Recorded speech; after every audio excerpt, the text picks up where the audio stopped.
sermon notes to all of you. If you guys don't have it, please ask the person next to you. They'll be happy to send it out to you. And so just a reminder, I'm very grateful. This is the first sermon of the year that I get to preach. Sorry, from Hong Kong. And it's a reminder, this coming Sunday we're going to be having our Chinese New Year service. And so for the non-Chinese, it's the one day that you get to flaunt how Chinese you are by what you're wearing. So please wear Chinese outfits. If you're broke and you can't get it, just wear a hat that's Chinese. I think that's close enough. And if you have any visitors, get one for them. Help them get one. And it's quite, let them also be part of the festivities. So, the invite is out there. I'll resend it again. Let's invite as many people as possible, and let's have a great Chinese New Year. But my question for you is, really, how has your 2025 been? As Alfred mentioned a while ago, has it been a new beginning? Is it a new beginning that you've wanted? Or are you still waiting for it to start? I know for myself, I still feel like I'm catching up. So if you feel like, dang, 2025 is already here, I'm not ready. Yeah, me too. We got our new banners, it doesn't fit. Sadly enough. It's difficult because in comparison to other churches in the Oslo, China, the banners, we don't have banners yet, that's for next week. The new t-shirts will be out. It's already here, so yeah. A lot of things, for myself, it's for me, I'm just trying to catch up. A lot of things didn't really plan out the way that I expected. You have your New Year's resolution, you're like, I'm so excited to work out more. And then I get this tooth thing and I can't swim. And I can't do menial exercise except today.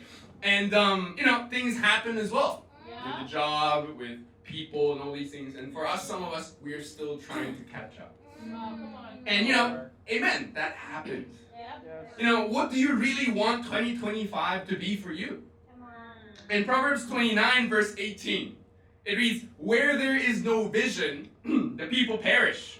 But he that keepeth the law, happy is he. The passage speaks of men who prophesy, those who have been gifted by God to predict the future. And is that not every one of us? That we've been gifted by God to go, hey, this is what you could do. Prophesy. Do something great in the future. But the sad thing is if you don't have vision, the people around you will perish. So it's a call from God saying, hey, men of God, have vision. Because people around you will be affected. And that's why I want to lift up as many. We've been talking about the Naga church a lot. But if you guys, obviously you weren't there. But as you may know, the storm comes in, it's very easy to be discouraged. As you see your life savings start to float. As you see your bed float. As you see everything in the neighborhood submerged in water. And it's very easy to be discouraged. But I'm really grateful because it was JC and Nina, the leaders of the church at that time, who had that vision. They were the leaders of the church, and if they were discouraged, everyone in the church would be as well. True. But it's crazy because their heart about it is going, hey, let's pick it up. We're still alive. We still have hands to do something. Let's go and do something. So the day after, at least on that day, it was blackout, no electricity. They were singing songs. The day after, there were some people that came around. Hey, let's have a Bible discussion on one of the stairs of a non-flooded house. Let's just do it there. They had house church service. They went out, they cleaned up and go, God is good, we're still alive. Let's show that to people. And that vision carried the church. That vision was able to save one more soul. So your vision can save people. The only question is, do you still have vision? Your visions of 2025 will be used by God to save souls. Maybe your resolution is to work out more, is to be more healthy.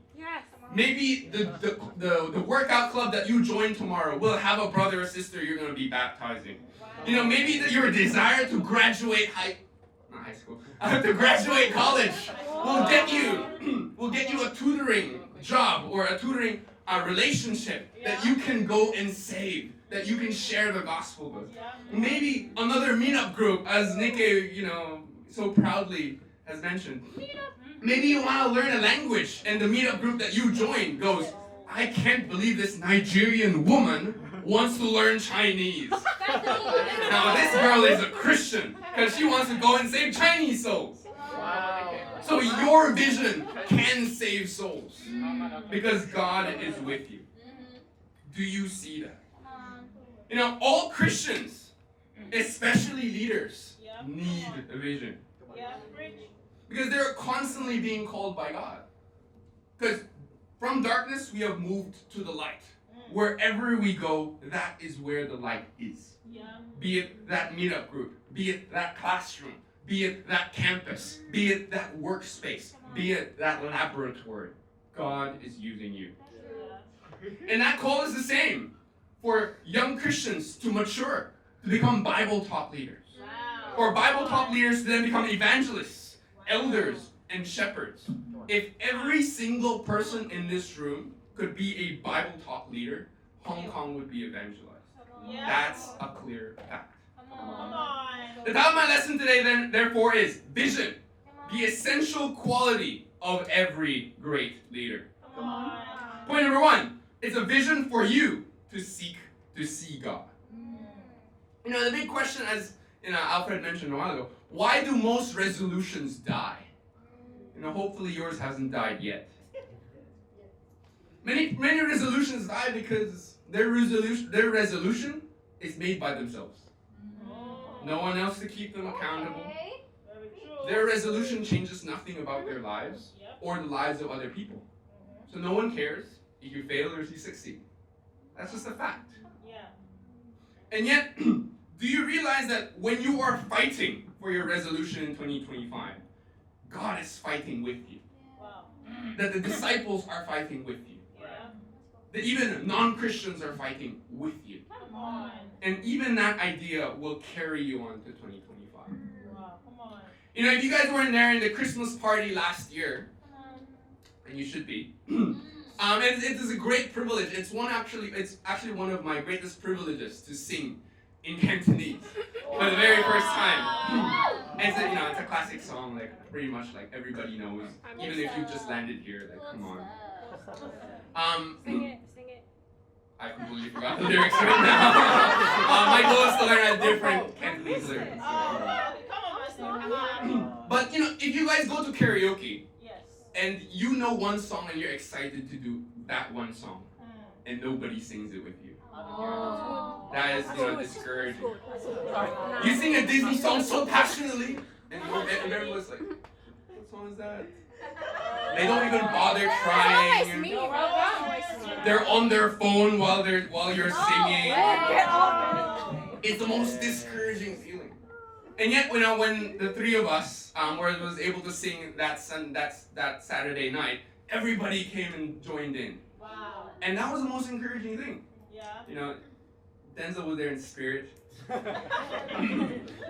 But it's the same concept. 2025 is basically your karaoke, but God and us, we're cheering you on. Wow, come on. And just that fact will help you get there. 2025 may be a year where you just need to see how God will act. We look at the life of Moses. In Hebrews 11 verse 27, it reads, by faith he left Egypt, not fearing the king's anger. He persevered because he saw him who is invisible. Yeah, come on. We see Moses, a man who just killed someone, now a shepherd and a leader of nobody, now take on the arms of leading 1 million people towards God's dream. Imagine him going, why me? Of all people, why not choose that guy? That slave over there is stronger than myself. And yet, for him to take on God's vision, he had to see God. So, your challenge is really, you need to see everything spiritually. You need to see how God sees your goals from his perspective. What does God think of your goals? Your job, your family, your life, and even yourself. how will your goals reflect that? God can always be that parent going, you can do better. You can do better. And I can only imagine for most supportive parents, we just go, oh, my life, I just want to be a cash register. And your parents who raised you up, giving you education, go, no. Lawyer. Doctor. I believe in you that much because I've seen how much you've gone through. Maybe that is how God is pushing you this year. It breaks my heart for me to meet people who go, hey, what do you want in 2025? And they just go, oh, I just want to survive, man. It's been 15 days, it's tough. Yo, how many more months? 11 months and 15 days. Let's go, let's keep going. Is that you? Or is God just going, hey, come on, there's more. Imagine, if you're having a hard time right now, February is going to encourage you. March will be encouraging for you. April, oh, don't get me started. That is what God is really doing. He's pushing you for greater things. And it's your chance and your job to see it. And that's why I want to really lift up Nixon. I think Nixon really pushing Alfred to really look for jobs has been one of the most encouraging things. And even today, I was just doing my thing. And he texted me, hey, 2 job interviews this coming Friday. Let's go. But if you guys don't know the long, arduous journey to that, he went to this job last year where he just stood in front of the October last year. He stood in front of an elevator and just, gave pamphlets and tried to ask people to register, things like that. And till then, applying for job. Yeah. And I do want to lift Nixon up because Nixon has really been pushing him to interview. Come on. Resume, send it out. Come on, And now this coming Friday, he gets to a job interview that he actually wants. Not a cash register job, not a dead-end job, a job that he actually is related to your degree. Kind of. But part of his passion, in a sense. Come on. I'm grateful for people that push you. And if God is doing that for 2025, are you on his side? Are you waiting to make it through? A visionary is a person who is willing to push alone, where his peers and his friends have seen nothing to explore. A visionary is one who is still willing to fight because they know something greater at the end. How will you see God more this year? It's easy for us to make resolutions about our own jobs, about our own positions in life. But my question for you is, how much more do you want to see God? Yeah. There's no point in going, 2025, I just want to be more spiritual. Okay, what does that mean? You want to pray one more prayer than last year? That's pretty easy. Come on. I want to be closer to God. Be careful, because God can humble you. And you will see God, that's also true. But be specific. Do you want this year to be a year where you have prayed the most in your life? You see how much more God can do and how much more God is acting. Are you going to dedicate this year to be the most knowledgeable in the Bible, in the whole church? Where when I'm preaching and you guys go, I read that yesterday, that's not right. Let me talk to him later. I respect that. Are you dedicating this year to be one of the most encouraging brothers or sisters?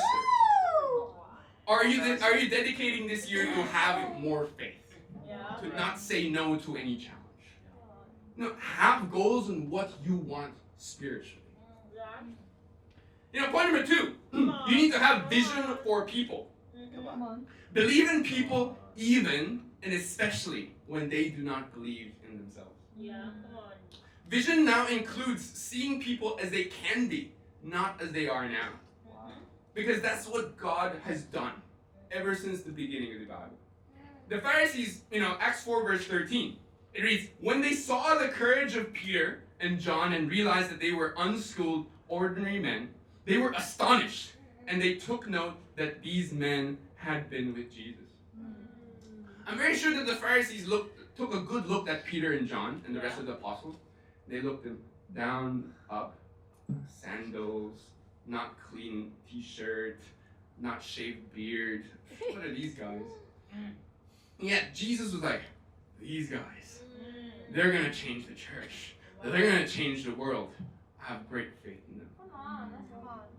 Because that's really what Jesus has done. Yeah, come on. And the greatest truth, who in the first, your first impression of someone may not be the best. And that's not who they were going to be. Who in the first time you meet Jackson, would you go, oh yeah, he's the song leading type. Yeah, he's going to move into the brother's household. He's going to play rugby for us and score a touchdown. As much as he played rugby in the very first year, he was wearing a cap and did not want to talk to anybody in the church. That's who he was. Would you expect Jackie leading a Bible talk? Yeah. I mean, partly. Yeah, I mean. Yeah. He was quite up there. It was there. But when Candace met him, he was just playing tennis. And his tennis coach did not show up that day, and he was just walking in the streets.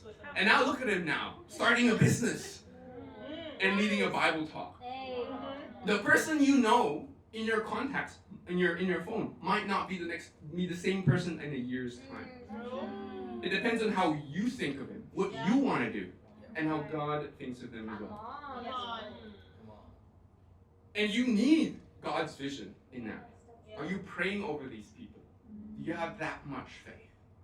Or will you just go, God will take care of it, God will evangelize them, okay, not my problem. What do you see in the people on your phone? The disciples around us? Problems. They're just extra D time. They're extra conversations I need to have. They're just the guys living in the same room as myself. Or will they become solutions? Will they become your future leaders? Will they become your next right-handed man or women? Instead, I challenge you. The people on your phone today, Messenger, whatever, nickname them what you want to see in them. I mean, Nixon, Sarah. What do you mean? Of course you can. Of course you can. Who said you can't? Yes, you can. Yes, you can. You always can. That's in your decision. You have your own contact book. You can do whatever you want. Anyway, so after this, I'm like Nixon and Sarah, like evangelist women's ministry leader, like straight up. Okay. Maybe Denzel, future roommate. All these things. And because that's how the church has worked. I want to lift up a couple of people, even in the Sydney church. There is this one brother. We were studying the Bible with this other guy, also Eunice W. And there we go. He comes to church, and this guy was struggling financially and all these things. And one of a nice brother, he goes, "Hey, bro, I know you're in dark times. Let me get you anything you want in KFC." Oh, that guy. And that guy goes, "You're so kind." He orders a big bucket of chicken. Oh yes, let's go. In AUD, that should be like 40, 50 AUD. Oh my God. That's times 5. That should be 200 Hong Kong dollars straight away. And that the guy who got that incredible meal was just like, oh, God is so kind to me. And then the brother, came to church. That was right before midweek. Came to church like really bad attitude and all these things, etc. 3-4 months later, the guy who bought the food, it's his birthday. And then the brothers were sharing, and he goes, brother, I'm so encouraged that you bought that food for me. Because that was a time where nobody really trusted in me. And later on, this guy did become a disciple. Wow. And I think one of his best friends actually also became a disciple pretty recently as well. Yeah. But I want to encourage you. That brother, okay, sure, he had a bad tantrum afterwards. The brother just go, hey, this guy needs my help right now. And I just want to encourage him. He's not even in the same ministry. They were in a different ministry. But that's who we are. And that's who we just need to be. Someone who just cares. And for most people, that's really what we need. I really am very encouraged that Joe, one of our leaders in Sydney, really believed in me when, again, I wasn't much at the time I went to Sydney. And here I am. I'm going to talk about how I left all the speakers and all these things. You know that story really well. But there was, I still remember when I left for Sydney, our great brother Solomon, he was just scaring me. He goes, yeah, when you're going to be under Joe, you're going to be smacked a lot, discipled so much, you're going to cry, and all these different things. And that really scared me. But I still remember, being in Sydney. There's a lot of failures there. I ran out of money many times because I was not financially responsible. I had to walk to the airport many times, which is an hour 30 minutes, which is not bad. I prayed through it. But yeah, being in debt a lot, eating only instant noodles and only university handouts, all these things. I came to a Austro-China staff meeting, and I was in charge of all the the virtual things. And I was late for 30 minutes. So the whole Austro-China world sector, that means China, Taiwan, us here in Hong Kong, Australia, New Zealand, etc., had to wait 30 extra minutes just to log in and share good news and start the meeting. And I was in charge of that. I was on the bus and Joe texted me, disappointment. Really? And for the whole bus ride, I was like, okay, I'm not gonna get a good, amen, learn my lesson. Many times the discipler my disciple has called me useless as a discipler. Not the best time. And yeah, I'm very grateful that Joe, again, for the most time, never saw me as someone who is like that. And for every intern that he's hired, he just uses me as an example. You won't be as bad as Matthew. At least you'll have a midweek prepared and all these things. At least you won't leave a speaker. You're fine. They do know. But at the same time, who are you helping out? And how do you view that person today?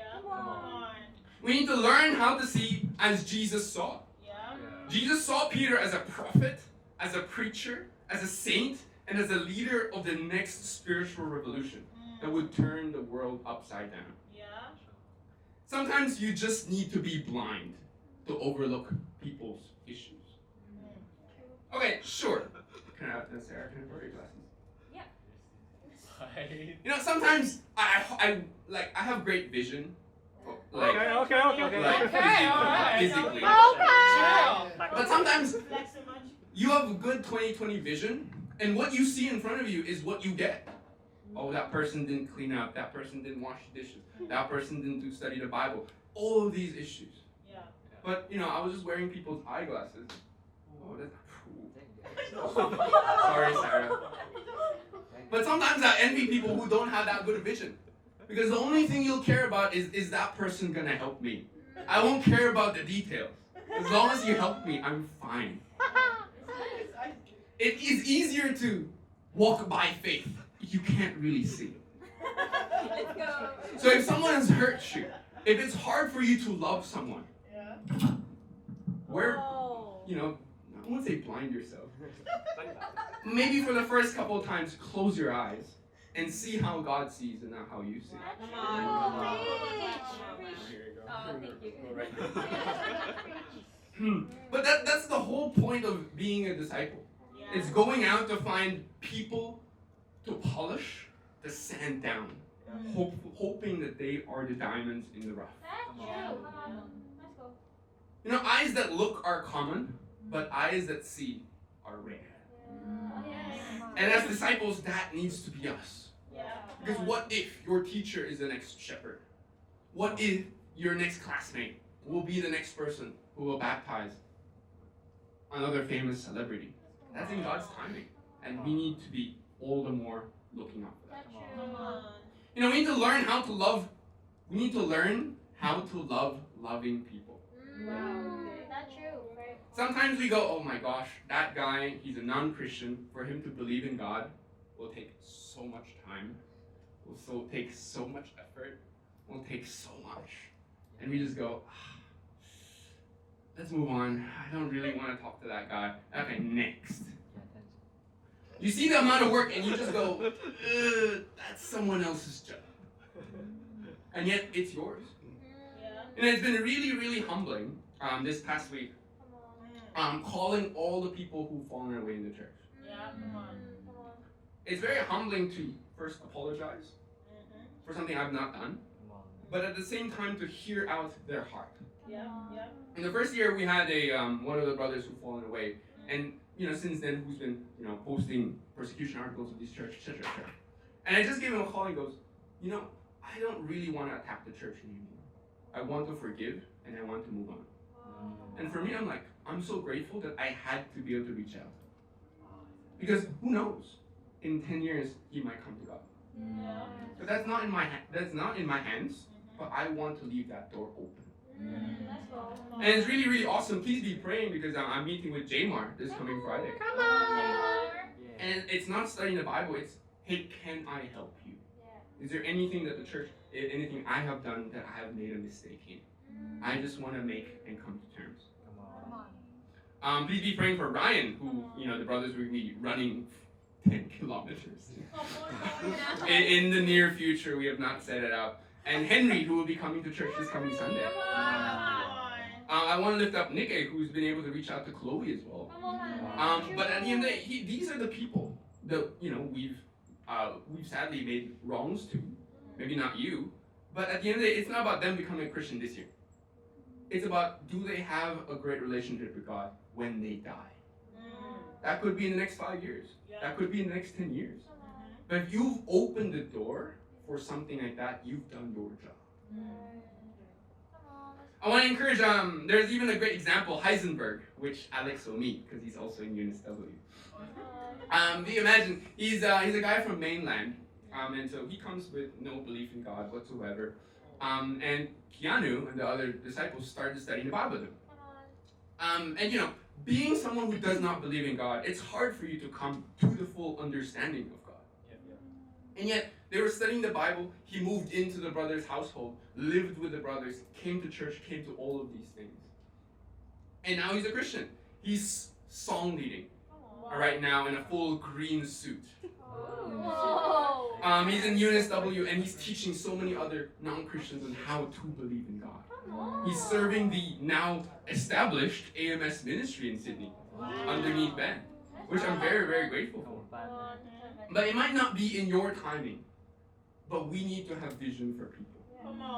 If God did, we need to all the more do. Two more short points. Point number 3, vision includes optimism. Pessimists see difficulty in every opportunity, yet the optimist sees opportunity in every difficulty. Philippians 4 verse 13, I can do everything through him who gives me strength.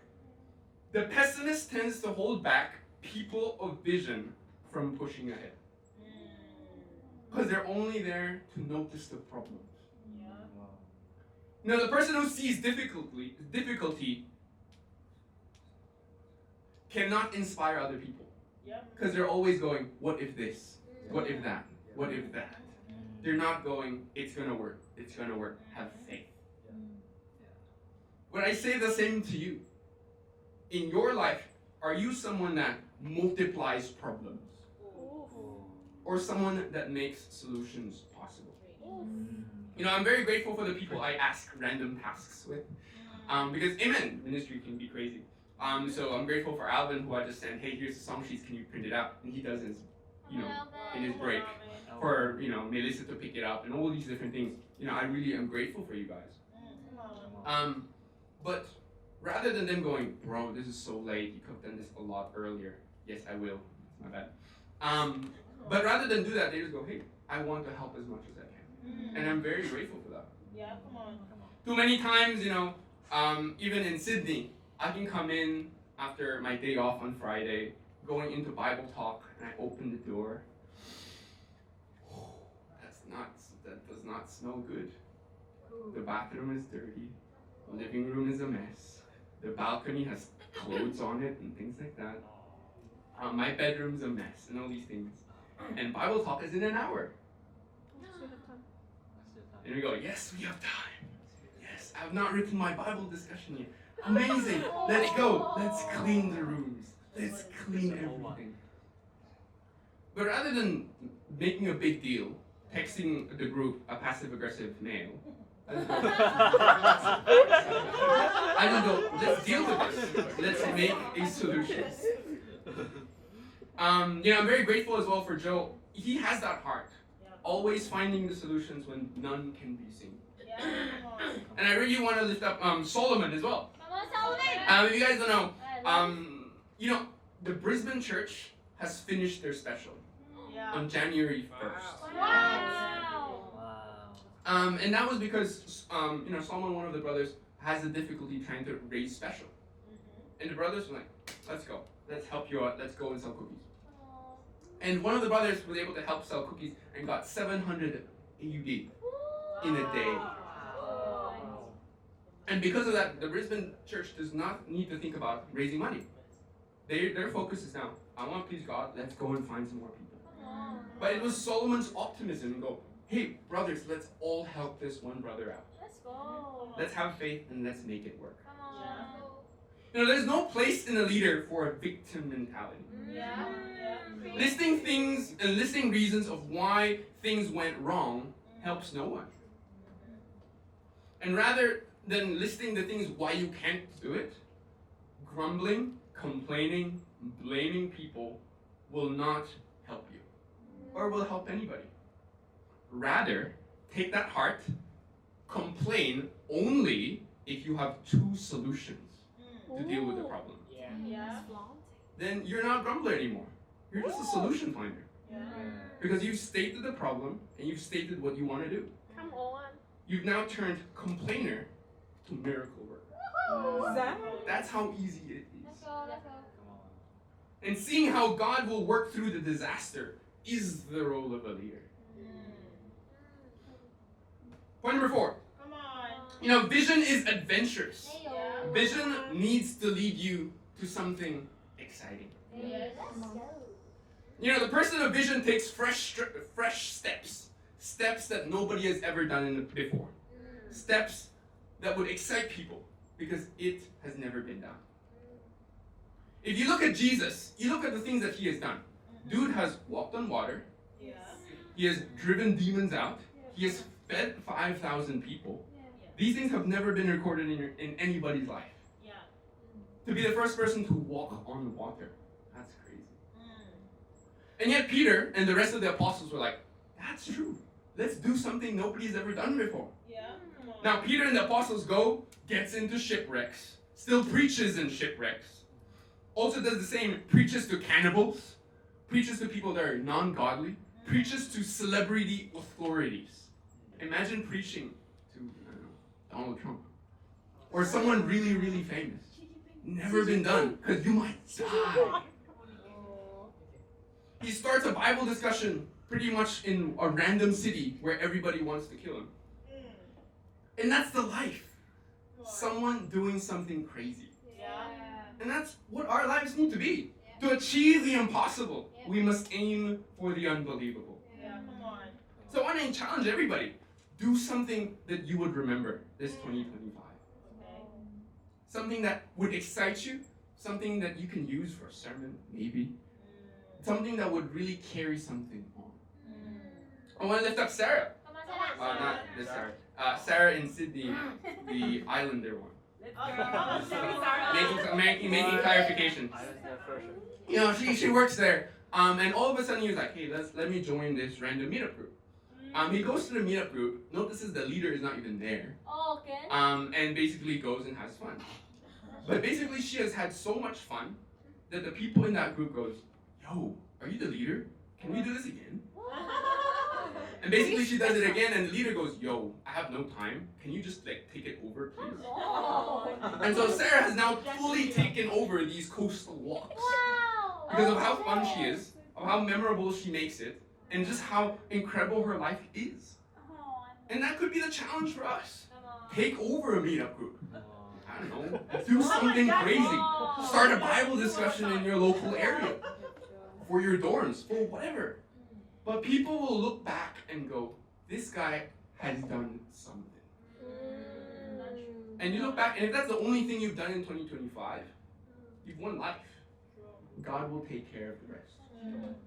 Just to conclude, the title for my lesson today is Vision, the essential quality of every great leader. Come on. Do you have vision? Sure, 2020 or, you have nearsighted, farsighted. Whatever vision you have, if you have these things, you have better vision than me. And I applaud you for that. Hey. Wow. Do you have vision to see God? Do you have vision for people? Do you have vision that includes optimism? Yeah. And is your vision adventurous? Come on.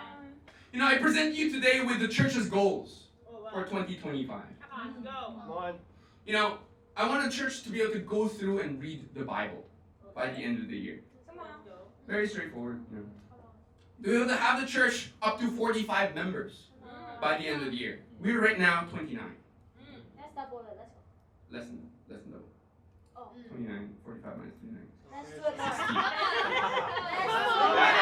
That includes restorations and move-ins. To have a church that is so fun that people want to move here. Yeah. To set up one new brother's house. Come on. Come on. That would be nice. I'll help troops. To have another sister's household. Yeah. More importantly for some of you guys, to organize a church trip to Guangzhou. And you might go, why Guangzhou and all these things? Changlong is there.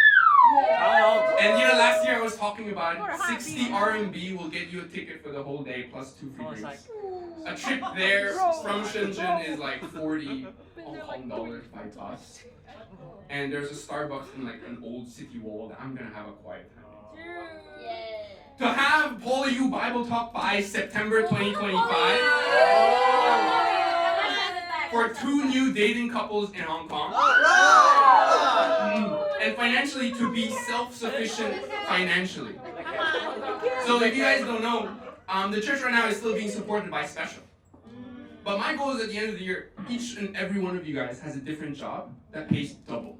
Wow. For the contribution to double. And for your lives to even be better. That's the goal. To have bigger households.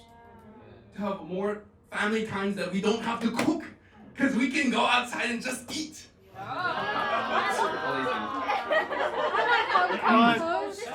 To have one restoration by the end of the year. Come on, restoration. To grow from 4 to 6 Bible talks. And to have 90% of the church go to the conference by November. Just to wrap up, the challenge, if you don't have a goal for 2025, get a goal. Write 5 goals that you absolutely want to see happen by the end of the year. Tell it to your disciples, and they will drive you. Yeah. If your disciples or mentors are not driving you, tell me. I will call you up every week. How much did you do it? Did you get it done? How much more will you do? Have goals that are not just, I want to lose weight. How much weight do you want to lose? Not to have a better job, but to have 1.5 the salary last year. To have savings of X thousand. Those are the goals that will change in 2025. With that, to God be glory. Come on.